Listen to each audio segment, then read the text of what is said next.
Hello everyone, it's Mamie.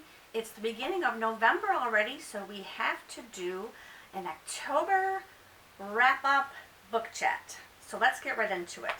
I have my Goodreads down here that I'll be looking at, so just so you know that why I'm looking down. My first book that we read in October was my local book club book, and that was called That Month in Tuscany by Inglath Cooper. Now this is a book this is a book about a very unhappy wife who goes to Italy because her husband disses her because they had plans to go to Italy, and at the last minute he always cancels on her, and she has accepted it for many times over the course of their marriage. So she decides she's going to go alone because she's had it with her husband. So it sounds like a cheesy romance, and it is women's fiction, and it does have some romance aspects to it because she gets on the plane and she gets a little tipsy and she falls into the lap of this gorgeous man who, little did she know, is a handsome rock star who is also trying to escape his life in the light media. So he's escaping to Italy as well. So they hook up, and it's pretty predictable from that point on. I loved it though because it did have some snippets sprinkled here and there of some really deep thoughts of a woman scorned. Some parts were really insightful, and some parts were very good. I read this book in one day because I honestly could not put it down. Now, there's also a little bit of a thriller aspect to it toward the end, and I loved that part of it because it would have been so cliche otherwise. I don't think if this author didn't put the little twist of the thriller aspect in it. But I really enjoyed it, and as a matter of fact, I will definitely read more books by this author because it was very fresh, it was fun, it was easy, it was quick. I don't know. I really enjoyed it. Sometimes I need something light, so this was definitely a lighter read. Well, I really enjoyed it. So then I listened to on Audible in my car. It's called Girl, Wash Your Face, Stop Believing the Lies About Who You Are So You Can Become Who You Were Meant to Be. That's the title. It's a very, very long title. The author is Rachel Hollis. I listened to this in the car. The author was reading it. It was good. I enjoyed it. However, it's nothing that I haven't heard before.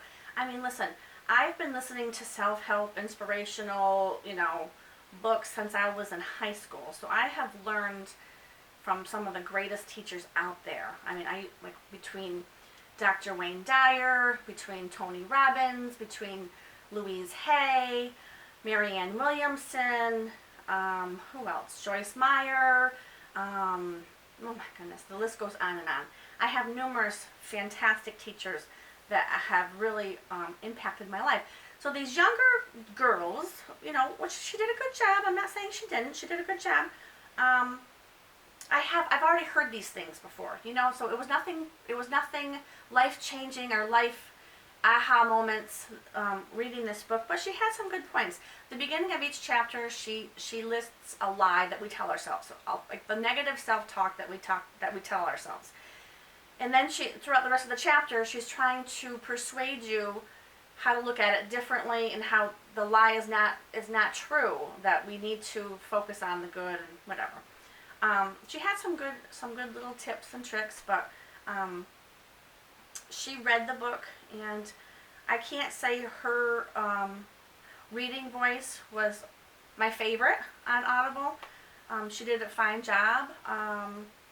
It was an average book. Okay, next I read, I'm late to the game here, so All the Light We Cannot See by Anthony Doerr. I'm sure you've all read this, people that are going to watch this video. This was back, 2014, I think. It was really huge, really popular. I'm most of the time, you guys, I'm very late to the game. But this was a World War II historical fiction book. Yeah, 2014. It won the Pulitzer Prize.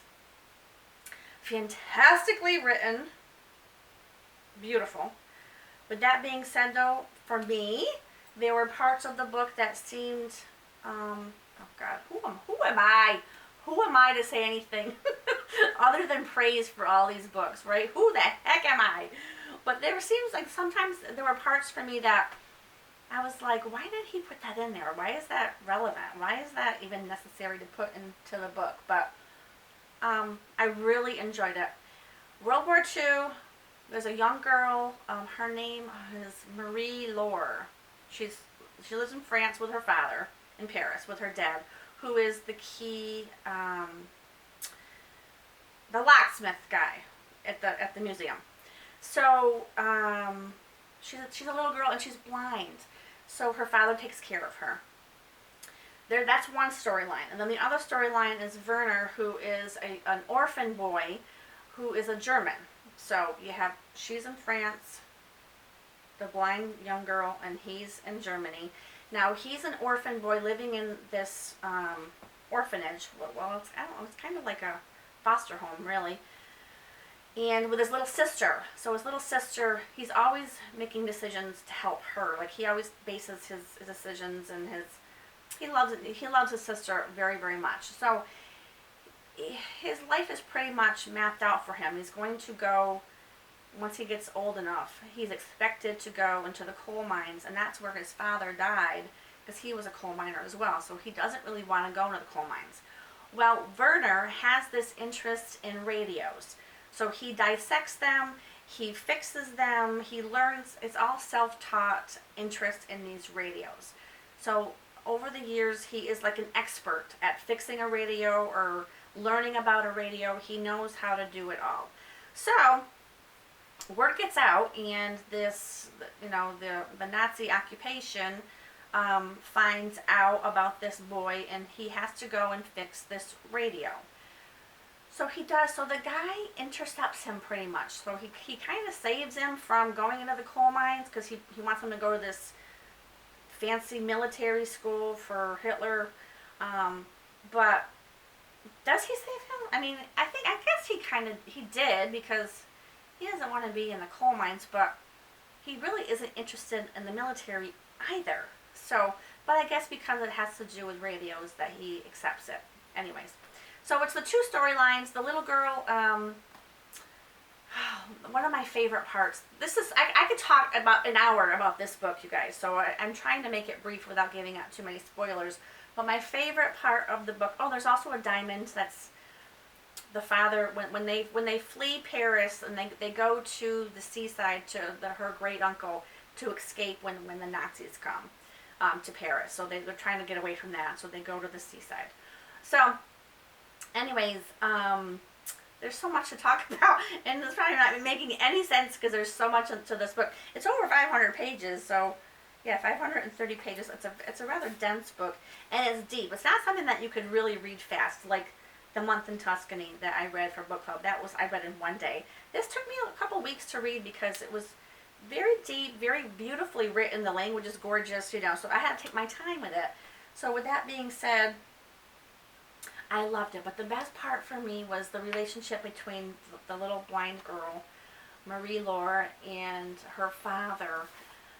Her father carves, like, for her birthday every year. This was like this was like one of my favorite parts. He made her these little he made her these little toys that she had to manipulate to find the treasure inside. So it had, like, you turn and you flip and you do all these little things too, and he usually would have like a chocolate in it or something.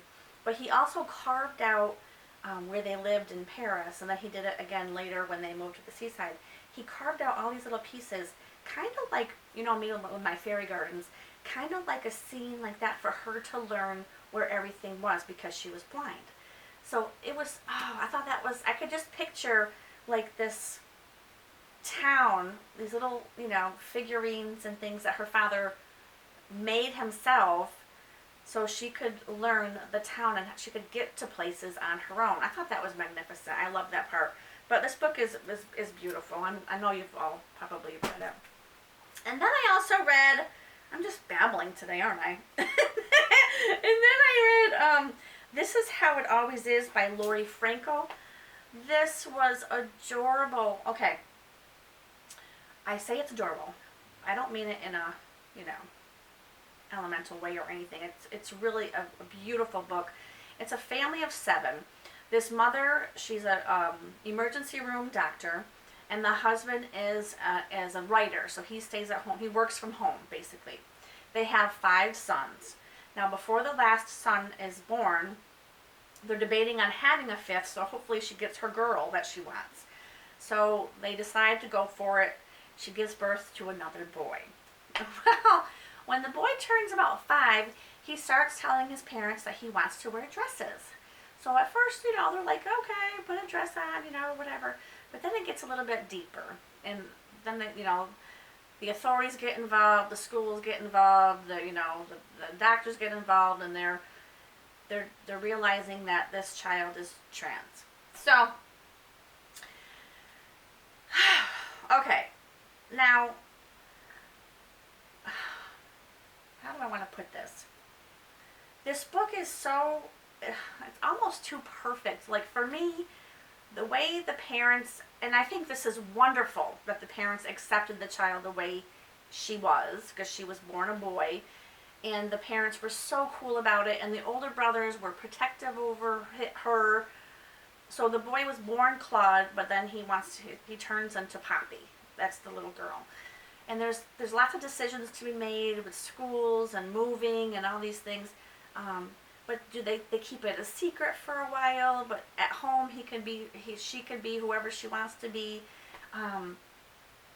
So there's conflict there. Like, the parents seem so liberal and so accepting of Poppy, but yet deep down, are they really? Because there's secrets. Like, why don't you just come out and tell everybody that that your son is not a son, that he's really identifies with being a girl, right? So, I don't know. There's some parts of it that I have questions about, and I would love to, like, talk to people about it. Like, why did she do that? But come to find out, this author, Laurie Frankel, actually does have a trans child. So I thought that was magnificent. Now, she says, she does state in the back of the book that this story here is not about her daughter. It's not her story. But because I think she has got 1 kid, this book was about 5 kids. So this is definitely fiction. She wants everybody to be aware of that. So I thought it was beautiful. One of my favorite parts was the father, the writer, when the boys are little, they all gather together in bed, and the father tells, you know, the nighttime bedtime stories, and he makes it up. Instead of reading a book, the father makes up these stories, and all the kids are really attentive. I can just see all the little kids sitting in bed, and I thought that was really beautiful. But when he's making up these stories, he's basically, he's saying it in a way where it kind of relates to their life, like, you know, fair Princess Stephanie, you know. It's just, it was adorable. So as the kids get older, some of the older ones don't want to participate anymore, but of course Claude/Poppy does, because I think she's realizing that the story's basically about her. So the father tries to make it like a happy ending, like, okay, we're going to love you no matter what, you know, the fairy princess, you know. It was just adorable. But I highly recommend this book. I think a lot of people should read it to learn how difficult this could be on families and the poor child, you know. So I really enjoyed it. And then I read, let's see, my Goodreads just went off here for some reason. Oh no. Okay, here we go. And then I read This Is Me, Loving the Person You Are Today by Chrissy Metz. Now, Chrissy Metz is the actress that plays Kate in This Is Us, and I love that show, This Is Us. It's my favorite show on TV. I cry every weekend, but I don't care. I say it's my therapy just to get the release, but I love the show. So when her book came out, it's her memoir. It's called This Is Me, Loving the Person You Are Today. I listened to it in my car, so I don't have the physical book. It's her story. It talks about her childhood and where she came from, and, you know, what she did as a kid, and her parents and her upbringing, and then it went into when she was a teenager and then a young adult. She went to California and tried to be an actress, and she ends up being an agent instead for many years, and then she gets this possibility of being on this show, and it's about her struggles. I mean, she had a difficult childhood herself, but in between all her storytelling of her life, she does give you some inspiration to accept yourself, and to love yourself, and to, you know, realize that you can do whatever you want to do in life. It was cute. It was good. And then last but not least, I read, now, okay, I can talk about something else when I'm done with this, but I read The Catcher in the Rye. I've never read this book, you guys. I'm embarrassed to say, but I haven't. It's by J.D. Salinger. I really enjoyed this. Now, this is about Holden Caulfield, who is a 16-year-old boy who is in private school in the state of Pennsylvania, and he gets flunked out. He flunks out of this school. So, and it's not the first time.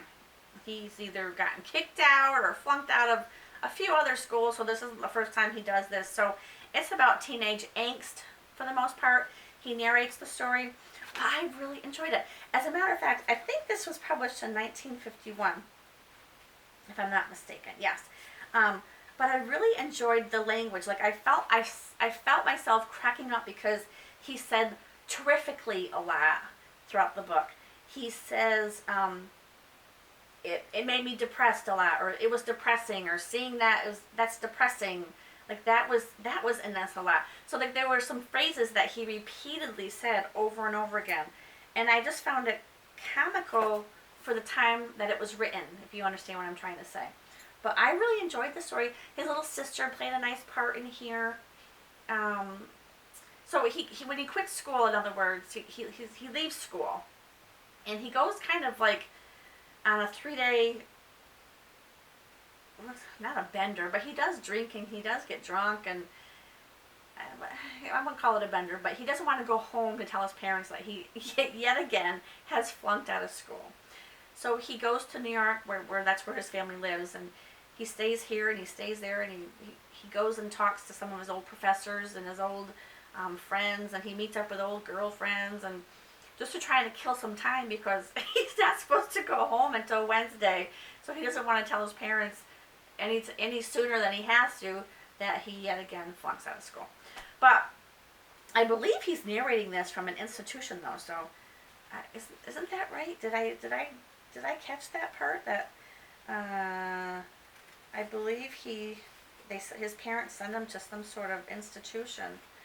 So there's a lot of underlying issues, you know, with the kid, but I really enjoyed it. I think this is one of those books that most people have said you either loved it or you hated it, and I really liked it. So now I think that's it for me, guys. I don't think there's anything else. Let me check my Goodreads here just to double check. That's all I read for the month of October. If you have read any of these books, please comment below. I would love to know whatever you've read at all, whether it's these books or what you have read in the past couple weeks or months. Let's chat about books down in the comments below.